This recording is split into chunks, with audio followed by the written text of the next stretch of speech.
Anaemia एक खून की बीमारी है जिसमें हीमोग्लोबिन लेवल बॉडी में नॉर्मल रेंज से कम हो जाता है।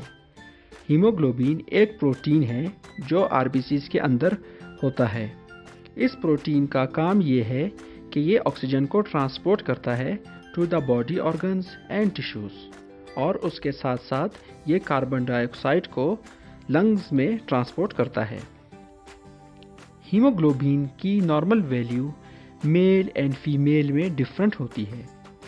मेल में ये वैल्यू 13.5 ग्राम पर डेसीलीटर से लेकर 17.5 ग्राम पर डेसीलीटर तक होती है, जबकि फीमेल्स में ये वैल्यू 11.5 ग्राम पर डेसीलीटर से लेकर 15.5 ग्राम पर डेसीलीटर तक होती है। अगर किसी मेल में हीमोग्लोबिन लेवल 13.5 ग्राम पर डेसीलीटर से कम आ रहा हो तो वो मेल एनीमिक होगा।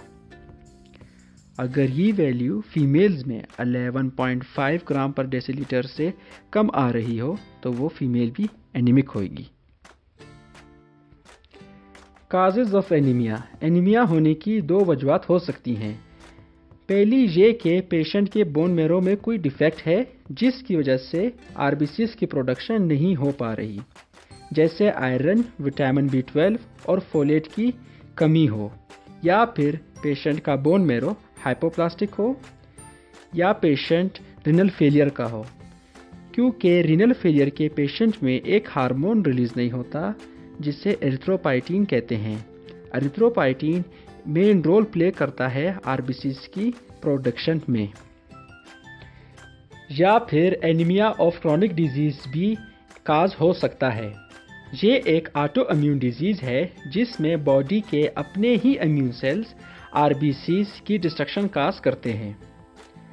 बोन मैरो डिफेक्ट के अलावा दूसरे काजेज में पेरिफेरल काजेज भी आते हैं, जैसे एक्सेसिव ब्लड लॉस, हीमोलिसिस और हाइपरस्प्लिनिज्म।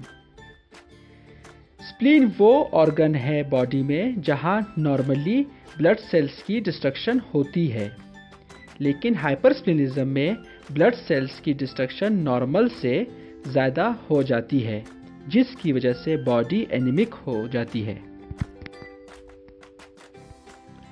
सिम्टम्स ऑफ एनीमिया में fatigue, breathlessness, palpitations, headache, ankle swelling and worsening of ischemic conditions such as angina.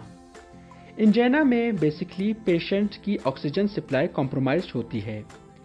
अगर एंजाइना के साथ साथ पेशेंट एनीमिक भी हो जाए तो ऑक्सीजन सप्लाई और भी कॉम्प्रोमाइज हो जाएगी, जिसकी वजह से पेशेंट की कंडीशन और वर्स हो जाएगी। साइंस ऑफ एनीमिया में tachypnoea, tachycardia, raised jugular venous pressure, ankle oedema, postural hypotension and flow murmurs आते हैं।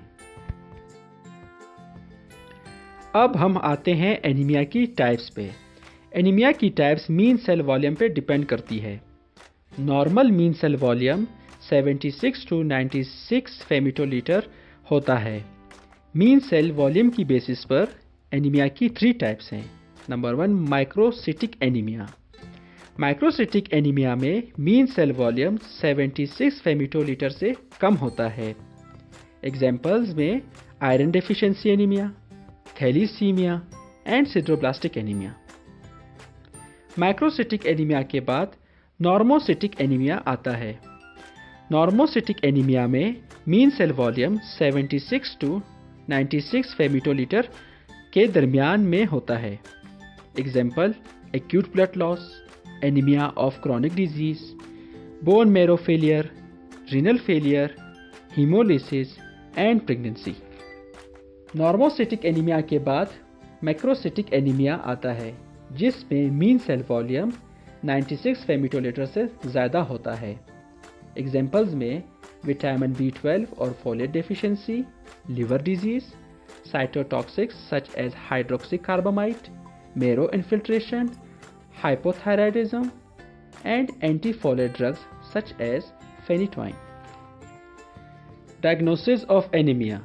एनीमिया की डायग्नोसिस ब्लड हीमोग्लोबिन लेवल पे ही हो जाती है, लेकिन स्पेसिफिक काज मालूम करने के लिए फर्दर इन्वेस्टिगेशन की जाती हैं, जिसमें iron studies, reticulocyte count, peripheral smear, vitamin B12, folate level and bone marrow biopsy की जाती है ताकि एनीमिया होने की असल वजह सामने आ सके और इसकी एग्जैक्ट काज मालूम हो सके। डायग्नोसिस के बाद अब हम ट्रीटमेंट की तरफ आते हैं। ट्रीटमेंट ऑफ एनीमिया डिपेंड करता है कि एनीमिया कौन से टाइप का है। अगर एनीमिया एक्यूट है ब्लड लॉस की वजह से, तब हम ब्लड ट्रांसफ्यूजन करेंगे अप टू 80 ग्राम पर लीटर। अगर क्रॉनिक एनीमिया है तो हम पहले उसका काज को ट्रीट करने की कोशिश करेंगे।